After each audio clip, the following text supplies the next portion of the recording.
Hello दोस्तों, आज इस मूवी को हम एक्सप्लेन करने वाले हैं। उसका नाम है ट्रूमैन शो, जो 1998 में रिलीज हुई थी। ये स्टोरी है उस आदमी की जिसने अपनी लाइफ के 30 ईयर एक रियलिटी शो में गुजार दिए होते हैं और उसे पता भी नहीं है उसके अलावा उसके आसपास के सारे लोग एक कैरेक्टर प्ले कर रहे हैं। दोस्तों, आज की मूवी आपको सोचने पे मजबूर कर देगी कि जो लाइफ आप जी रहे हो क्या वो सच में लाइफ है। दोस्तों, ये उसी तरह से हो जाएगा जैसे कि बिग बॉस या बिग ब्रदर शो के बारे में आपने सुना था, जहाँ पे कुछ फेमस पर्सनालिटी अपने प्रोफेशन को छोड़ के एक किसी गेम शो में आते हैं, कैमरे के सामने रहते हैं, उठते हैं, बैठते हैं। लेकिन क्या हो दोस्तों कि ये कैमरे उनके घर पे लगे और उन्हें पता भी ना हो कि वो एक गेम शो के लिए जी रहे हैं। तो चलिए दोस्तों, मूवी स्टार्ट करते हैं। ट्रूमैन का कैरेक्टर एक बहुत ही फेमस एक्टर जिम कैरी ने प्ले किया हुआ है। हमें दिखाते हैं कि ट्रूमैन यहाँ पे अपनी नॉर्मल सी लाइफ जी रहा होता है। सुबह उठता है, स्कूल जाता है, कॉलेज जाता है, उसके बाद जॉब के लिए भी जाता है, उसकी वाइफ भी है, उसकी माँ भी है। सारा कुछ एक नॉर्मल लाइफ की तरह वो जी रहा होता है जैसा कि हम लोग जी रहे होते हैं।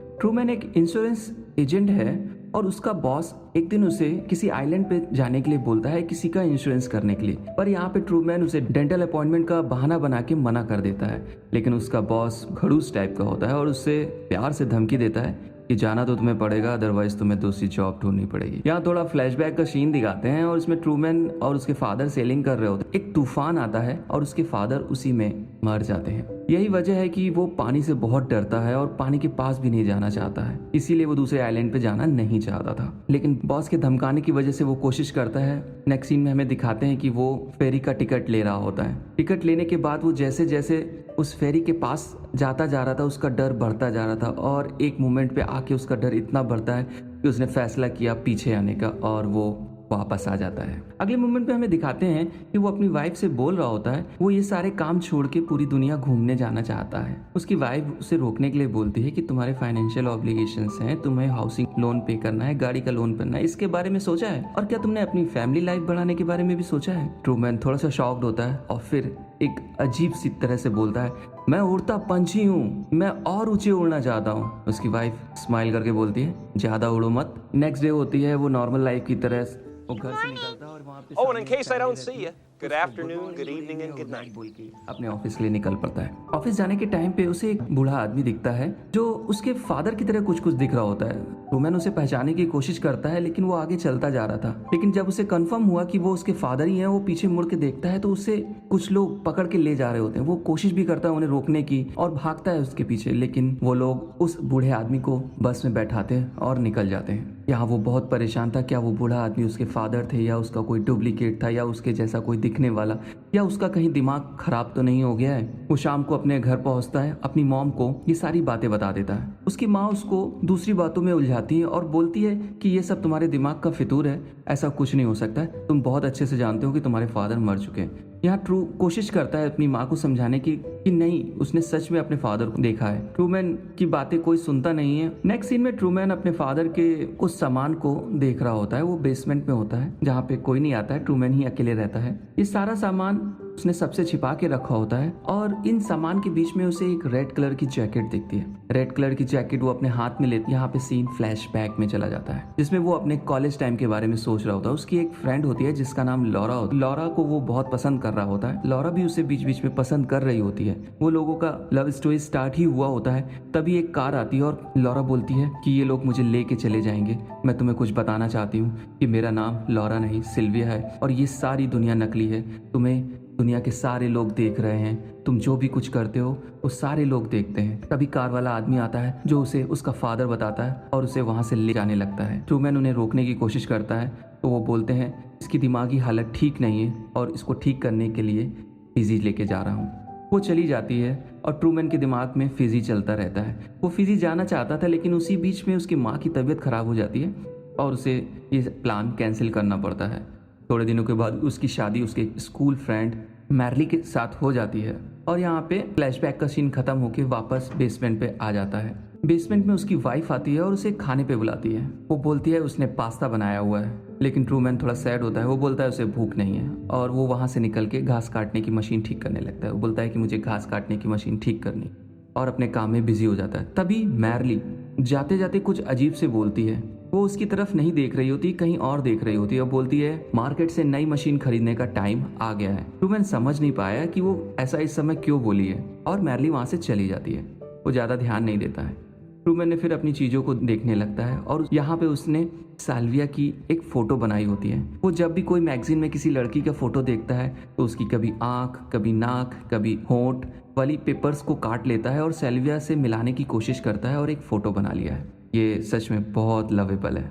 अगले दिन वो ऑफिस जाता है पहले की तरह। तभी उसको रेडियो में कुछ अजीब सी आवाज़ें सुनाई पड़ती हैं। जैसे वो अगर वो लेफ्ट टर्न ले रहा होता है तो रेडियो में कोई बोल रहा होता है कि ये अभी लेफ्ट टर्न ले रहा है। अगर वो राइट टर्न ले रहा है तो उसमें ये भी सुनाई पड़ता है कि उसने प्लान चेंज कर दिया और लेफ्ट राइट टर्न ले रहा है। ट्रूमैन समझता है कि उसकी कोई मूवमेंट को ट्रैक कर रहा है और बातें कर रहा है। थोड़ी देर बाद रेडियो ठीक हो जाता है, लेकिन ट्रूमैन बाहर निकलता है गाड़ी से और चारों तरफ देखता है कहीं कोई उसकी जासूसी तो नहीं कर रहा है। तभी उसे एक अजीब सा आदमी दिखता है और वो उसके पीछे जाता है। वो आदमी एक बिल्डिंग के अंदर चला जाता है। ट्रूमैन उसका पीछा करते करते उस बिल्डिंग के अंदर जाता है और बिल्डिंग के अंदर जैसे ही जाता है तो वो देखता है कि वहाँ पे चीज़ें वैसी नहीं है जैसी दिख रही होती हैं। बाहर से तो वो एक ऑफिस नज़र आ रहा होता है, लेकिन अंदर वहाँ पे सब टेम्परेरी बैठे हुए हैं और जैसे इंतज़ार कर रहे हैं कि जैसे ही ट्रूमैन अंदर जाएगा और कैरेक्टर प्ले करने लगेंगे।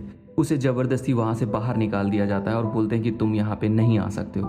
तभी वो अपने दोस्त के पास जाता है और ये सारी चीज़ें जो भी हो रही होती है वो सब चीज़ें बताता है। लेकिन यहाँ पे उसका दोस्त भी उसे बोलता है कि ये सब तुम ज़्यादा सोचते हो, इस वजह से हो रहा है और ऐसा कुछ भी नहीं है। इसके बाद वो दोनों मिलके एक बीच के पास जाते हैं और वहाँ बैठ के बियर पी रहे होते हैं। बियर पीने के बाद ट्रूमैन यहाँ पे बताता है कि वो अपनी लाइफ से थोड़ा सा परेशान है। उसे लगता है कि उसके आसपास की चीज़ों को कोई कंट्रोल कर रहा है और वो यहाँ से बहुत दूर जाना चाहता है। नेक्स्ट सीन में हमको दिखाया जाता है कि ट्रूमैन अपनी मॉम और वाइफ के साथ बैठा हुआ है, अपनी पुरानी फोटो देख रहा है। उसकी माँ जो है उस बेबी के लिए रिक्वेस्ट भी कर रही होती है। फोटो देखने के बाद उसकी माँ और उसकी वाइफ दोनों चली जाते हैं और उसे टीवी देखने के लिए बोलते हैं। और टीवी में एक ऐसा प्रोग्राम चल रहा था जिसमें घर न छोड़ने के बारे में बोला जा रहा होता है। ट्रूमैन समझ नहीं पा रहा होता ये सारा कोइंसिडेंट है या किसी ने प्लान किया हुआ है। ये सब चीज़ें ऐसे कैसे हो सकती हैं कि जो मैं सोच रहा हूँ वही आगे हो रहा है। तभी उसने अपनी शादी की फ़ोटो देख रहा होता है और मैरली को थोड़ा गौर से देखता है। मैरली ने वेडिंग किस के टाइम पे अपनी फिंगर क्रॉस की होती है, जैसे कि उसे शादी फेक करनी है। और उसका डाउट यहाँ पे थोड़ा पक्का हो जाता है। वो समझ जाता है कि ये शादी नहीं, ये एक फेक शादी की गई हुई है। ट्रूमैन समझ चुका होता है। तो मैरली जब मॉर्निंग में अपने जॉब पे जाने के लिए रेडी होती है तो ट्रूमैन उसका पीछा करता है और पीछा करते करते वो एक हॉस्पिटल में जाता है जहाँ मैरली काम कर रही होती है। सबको पता चल गया था कि मैरली का पीछा उस ट्रूमैन कर रहा है, तो ट्रूमैन को सब लोग रोकने की कोशिश कर रहे होते हैं, लेकिन ट्रूमैन उसका पीछा नहीं छोड़ता है और वहाँ पे हॉस्पिटल के अंदर की सिक्योरिटी आती है और उसे लेके चली जाती है। वो घर वापस आता है। अब ट्रूमैन का दिमाग में जो चल रहा होता है वो किसी को नहीं पता होता है, ना ही उसकी वाइफ को, ना ही उसकी माँ को, और ना ही हमें दिखाया जा रहा था कि उसके दिमाग में क्या चल रहा है। वो वापस घर आता है और पीजी जाने के लिए एक ट्रेवल एजेंट के पास पहुँचता है। ट्रेवल एजेंट उससे बोलती है कि 1 महीने के लिए किसी भी फ्लाइट में कोई टिकट नहीं है, उसे 1 महीने आगे का प्लान करना पड़ेगा। वो बोलता है कोई बात नहीं, वो कोई और रास्ता ढूंढ लेगा।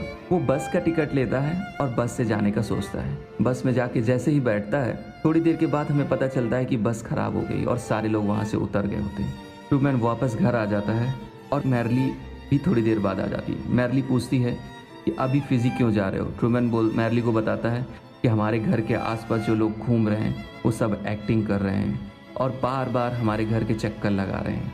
इस बात से मैरली बोलती है कि तुम फिजी नहीं जा पाए हो ना, इस वजह से ये सारी बकवास कर रहे हो। दोनों कार में बैठे होते हैं और वो मैरली को बोलता है कि हम कार से फिजी चल रहे हैं और निकल जाते हैं। और देखते ही देखते रोड पे बहुत सारा ट्रैफिक आ जाता है। ट्रूमैन बोलता है देखो अभी कोई ट्रैफिक नहीं था, अब मेरे निकलने के साथ ही यहाँ पे इतना ट्रैफिक कैसे आ गया। मैरली बोलती है इसके लिए क्या मैं जिम्मेदार हूँ। ट्रूमैन कार बैक करता और बोलता है कि हम दूसरी जगह जाएंगे और वो दूसरे उस रास्ते पे जाता है। तभी एक सर्कल आने के बाद वो गाड़ी गोल गोल घुमाता है और वापस फिजी जाने के रास्ते पे ले लेता है। और थोड़ी देर पहले जहाँ पे बहुत सारा ट्रैफिक था वहाँ पे अब बिल्कुल भी ट्रैफिक नहीं था। वो मैरली को दिखाता है देखो अभी तो यहाँ पे बहुत सारा ट्रैफिक था, अब कोई भी ट्रैफिक नहीं है। मैरली परेशान थी कि अब उसे क्या जवाब दे। यहाँ पे ट्रूमैन ने भी अब माइंड गेम खेलना शुरू कर दिया है। ट्रैफिक ना होने की वजह से वो वहाँ से निकल जाता है और थोड़ी दूर के बाद उसे एक ब्रिज मिलता है। और जैसा कि हम जानते हैं कि ट्रूमैन जो है पानी से डरता है, तो वो पानी को क्रॉस नहीं कर सकता है। तो ट्रूमैन ने मैरली को स्टीयरिंग पकड़ा दिया होता है और इसके बाद वो वहाँ से निकल जाता है। लेकिन थोड़ी दूर जाने के बाद उसे एक हाइड्रोजन प्लांट में गैस लीकिंग की वजह से आगे नहीं जाने दिया जाता है। ट्रूमैन कार से निकल के भागने लगता है, लेकिन पुलिस ने उसे पकड़ लिया होता है। यहाँ ट्रूमैन को पता था ये जो भी कुछ हो रहा है ये सब प्लांट किया हुआ है। पुलिस ने दोनों को उनके घर पे वापस लाके छोड़ दिया होता है। मैरली बोलती है कि तुम्हारी तबीयत ठीक नहीं है, तुम्हें मेरी हेल्प की ज़रूरत है, प्लीज़ मेरी बात सुनो। मैरली तभी पहले की तरह कुछ Some advertisement of this new Mococo drink. All natural cocoa beans from the upper slopes of Mountain Nicaragua. No artificial sweeteners. और वहाँ पर वो चाकू उठा लेती है और ट्रूमैन को डराने लगती है, लेकिन ट्रूमैन ने उसका चाकू छीन लिया होता है और वो मैरली को बहुत डराता है और उसके गले में चाकू लगा देता है और पूछता है कि किससे बात कर रही थी। लेकिन एक बार फिर मैरली सामने देख के बोलती है कि आप लोग कुछ करेंगे कि नहीं। ट्रूमैन बोलता है तुम किससे हेल्प मांग रही हो, तुम किसको बुला रही हो। तभी उसका दोस्त वहाँ आता है और मैरली वहाँ से निकल जाती है। यहाँ उसका फ्रेंड उसे समझाता है अगर ये दुनिया फेक है, सब लोग प्लांट किए हुए हैं और सब तुम्हारी जासूसी कर रहे हैं, तो मैं भी फेक हो गया ना, और अगर तुम्हें यहाँ पे कुछ होगा तो वो मैं पहला बंदा होऊंगा जिसको वो नुकसान होगा। यहाँ दोनों सैड हो जाते हैं। तभी उसका फ्रेंड बोलता है कि मैंने तुम्हारी बातों का उस दिन विश्वास नहीं किया होता है, लेकिन तुम्हारे फादर जिंदा है, मैंने उन्हें ढूंढ लिया है, लेकिन उनकी याददाश्त जा चुकी है। ट्रूमैन यहाँ बहुत इमोशनल हो जाता है और अपने फादर से मिलता है और हमें दिखाते हैं कि ये सब एक शो के लिए किया जा रहा होता है। अब सारे राज खुल चुके होते हैं और हमें पता चलता है कि ट्रूमैन को कुछ लोग कंट्रोल कर रहे होते हैं। यहाँ पे उसका शक ठीक था, लेकिन अभी भी ट्रूमैन इसका पता नहीं लगा पाया है।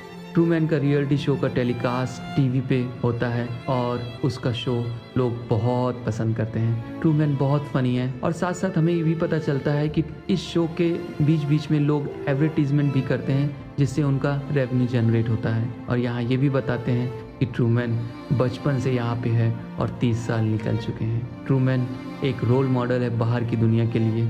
हमें शो का डायरेक्टर क्रिस्टोफ का इंटरव्यू दिखाया जाता है जिसमें क्रिस्टोफ बताता है कि कैसे ट्रूमैन इस शो के लिए सेलेक्ट हुआ था।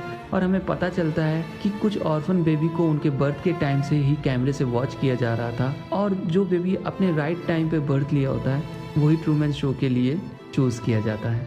इंटरव्यू में पता चलता है कि यहाँ पे 5000 कैमरे हैं जो ट्रूमैन की निगरानी करते हैं और ट्रूमैन के अलावा सभी लोग डायरेक्टर के हिसाब से प्ले करते हैं, जैसे उसका फ्रेंड, वाइफ, उसकी बॉस और उसकी मॉम और बाकी के जितने भी लोग हैं। डायरेक्टर ने एक आइलैंड पे सारा सेटअप तैयार कराया है जो कि ट्रूमैन के शो के लिए उसकी दुनिया है। ट्रूमैन इस आइलैंड से भाग ना सके इसलिए उसके मन में पानी का डर बसाया गया है उसके फादर की डेथ दिखा के। मैरली का कैरेक्टर खत्म होने की वजह से शो की टीआरपी काफ़ी कम हो गई थी, इसलिए टीआरपी को ऊपर बढ़ाने के लिए उन्होंने उसके फादर को इंट्रोड्यूस किया गया है दोबारा। इनका आगे का प्लान ये था कि ट्रूमैन की वहाँ पे शादी करा के उसके बेबी को भी इस शो में इंट्रोड्यूस करेंगे और टेलीकास्ट करेंगे। आगे हम देखते हैं सेल्विया जो कि उसके स्कूल की फ्रेंड थी, वो इंटरव्यू को देख रही होती है और वो इंटरव्यू के टाइम पे ही उस डायरेक्टर से बात करती है और बोलती है कि तुमने ट्रूमैन को प्रिजनर बनाया हुआ है। क्रिस्टोफ बोलता है कि ट्रूमैन जब चाहे उस शो से वापस आ सकता है और हमें ये नहीं बताते कि वो कैसे वापस आ सकता है। आगे देखते हैं कि सब लोग सोच रहे होते हैं कि ट्रूमैन उसके फादर की वजह से वापस पहले जैसी लाइफ जी रहा होता है और पहले की तरह उसका ऑफिस स्टार्ट हो गया है। उसके ऑफिस में एक लड़की दिखती है जिसका नाम विवियना होता है, जिससे शो के मेकर उसकी शादी कराने वाले हैं और उसका अफेयर भी स्टार्ट होने वाला है। किसी को नहीं पता कि ट्रूमैन के दिमाग में क्या चल रहा होता है। उसकी दिमाग में किसी ने कैमरा नहीं लगाया होता है क्योंकि वो अभी भी फ्री था। उसी नाइट को ट्रूमैन किसी भी कैमरे में दिखाई नहीं दे रहा होता है।